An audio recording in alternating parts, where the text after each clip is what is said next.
Written by health experts and journalists, fact-checked science-backed research, medically reviewed by board-certified physicians, updated to reflect medical advances. The content that we just showed you in this video apparently received all of that. Today, we're going to be taking a closer look at the Very Well Health website and their best office list. We're going to kick it off with Ryan's opinion on the first chair.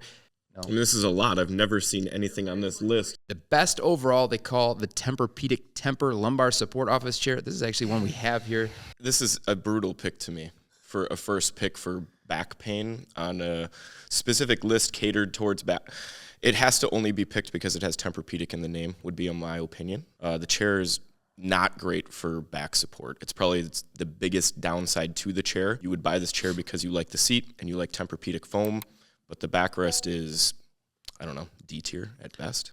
Yeah, so, I mean, that says a lot. And this is not best under 300 or best under 400. It's just best overall chair. And they picked a $350 chair that we wouldn't recommend really at any price range. I just got a view of the next chair here. So, So the next up in the list is best budget chair. Now that's funny because maybe they could have actually used that for the last chair, but for this one it is the Branch Furniture saddle chair, and it has a 4 out of 5 for lumbar support. Robert, your take on a chair with no lumbar support with a 4 out of 5 there?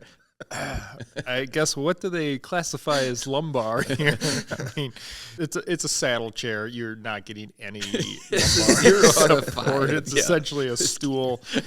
I've never sat in one of these personally, so have you guys sat in a saddle seat? Well, we've sat in a ton of standing movement type chairs. Yeah. Some of them with saddle seats. We have a bunch of the Capiscos here. Listen, when you're going to make a list and the entire point of the list is to solve people's back pain and you're going to include a chair that doesn't have any back support, then what are we doing here? What was the point of this list? This is a wild list so far. Maybe the most egregious we've seen This is why I love this list, and this is why I picked it. Well, we got to hit this pro first. Okay. You see what one of the pros is? Promotes frequent stretch breaks. If your chair promotes you to take more breaks, it's terrible. It means you're not comfortable in it. Coming off the wire cutter list, this is about as opposite as you can get here. The problem is that this is being ranked in Google right now, and it's probably on the fact that they have doctors referenced in here, doctors that are medically reviewing this content. I mean, we're obviously laughing and making quite a bit of a joke out of it because to us it is a joke. But for those of you that are actually searching for a chair, this type of stuff is kind of like, ugh. So you're going to love the next pick because this has been picked for most adjustable. This is the Branch Furniture Verve chair.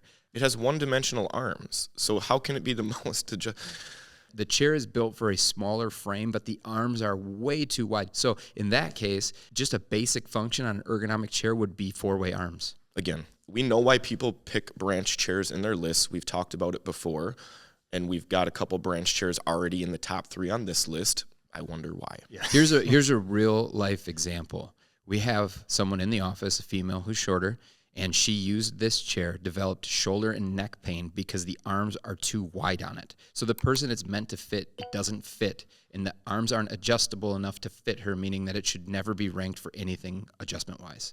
So they got a good one here. Oh, they've got a design. They got a design pick. Yeah, so best for design, Steelcase Carmen. For me, this maybe is the best-looking chair out there. So if you're looking at pure design, Steelcase definitely nailed it with the Carmen. How is this chair getting lower scores than the previous chairs we've looked at?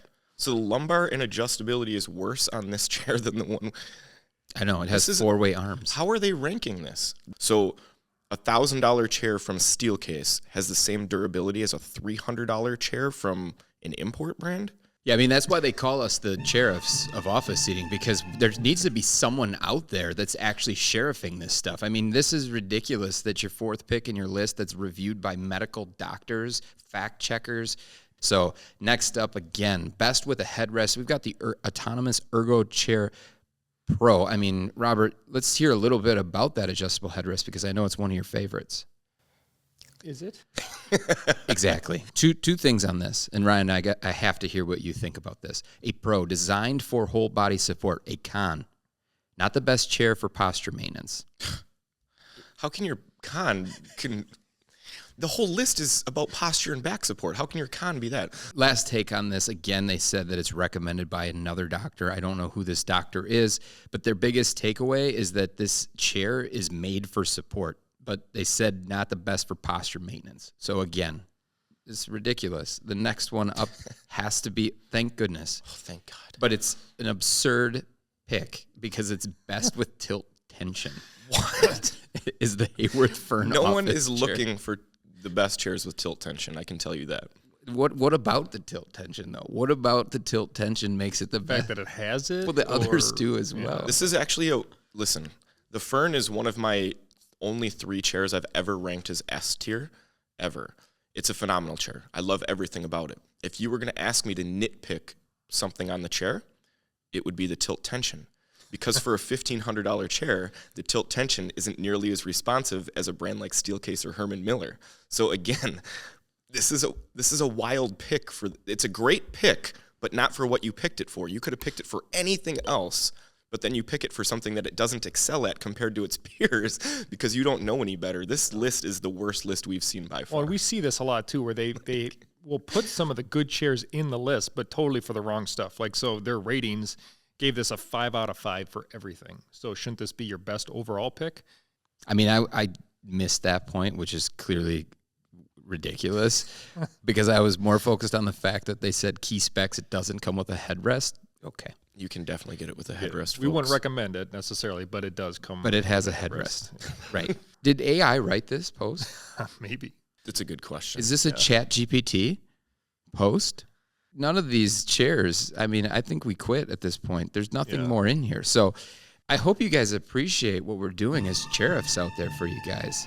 What do you think of this list? Was it made by Chat GPT? It's the closest thing we've seen to date. Let us know in the comments. Thanks for watching.